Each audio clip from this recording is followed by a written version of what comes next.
మణిదీప నిలయానికి స్వాగతం అండి.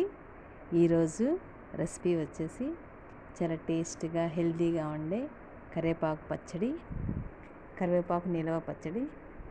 బాగా నీట్గా కరివేపాకు బాగా ఫ్రెష్ కరివేపాకు తీసుకొని నీట్గా క్లీన్ చేసుకొని ఒక జాలి బుట్టలోకి వేసి బాగా ఆరబెట్టుకున్నాను. ఒక హాఫ్ అన్ అవర్ తర్వాత డ్రై రోస్ట్ చేసుకున్నాను. పొయ్యి మీద పెంకు ఇనుప బాండి పెట్టేసి తర్వాత అది మెంతి పిండి ఆవపిండి వేయించుకొని మిక్సీ కొట్టేసి పక్కన పెట్టేశాను. కరివేపాకు బాగా డ్రై రోస్ట్ అయిన తర్వాత ఆరిన తర్వాత మిక్సీ పట్టాను. ఇలా చింతపండు వేడి నీళ్ళు నానబెట్టుకున్నాను. ఒక 50 గ్రాముల చింతపండు, ఒక గిన్నె కరివేపాకు తీసుకున్నాను. ఒక 50 గ్రాముల కారం తీసుకుంటున్నాను.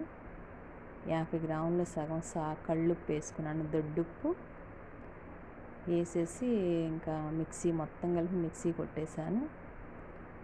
మిక్సీ పట్టేసి పక్కన పెట్టుకున్నాను. పోపు రెడీ చేసుకుంటున్నాను. ఈ లోపల పోపు పెట్టేసుకుందామని ఆయిల్ కాగుద్దని ఆయిల్ పెట్టాను.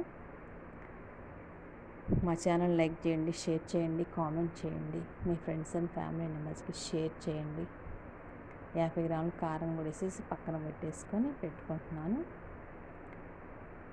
ఈ చట్నీ చాలా బాగుంటుంది. దోశల్లో బాగుంటుంది, ఇడ్లీలో బాగుంటుంది, చాలా టేస్ట్గా ఉంటుంది. ఎల్లిపాయ రెబ్బలు బాగా ఒలుచుకొని తాలింపు గింజలు ఎల్లిపాయలు వేసి పోపు పెట్టేస్తున్నాను. పోపు మంచిగా వేగింది. తర్వాత చట్నీ వేసేసుకొని ఇంకా ఒక 5 మినిట్స్ ఆయిల్ అంతా బయటకు వచ్చేలాగా మగ్గబెట్టేసేసి ఆయిల్ మొత్తం పైకి తేలాలి. బాగా మగ్గింది. మా ఛానల్ లైక్ చేయండి, షేర్ చేయండి.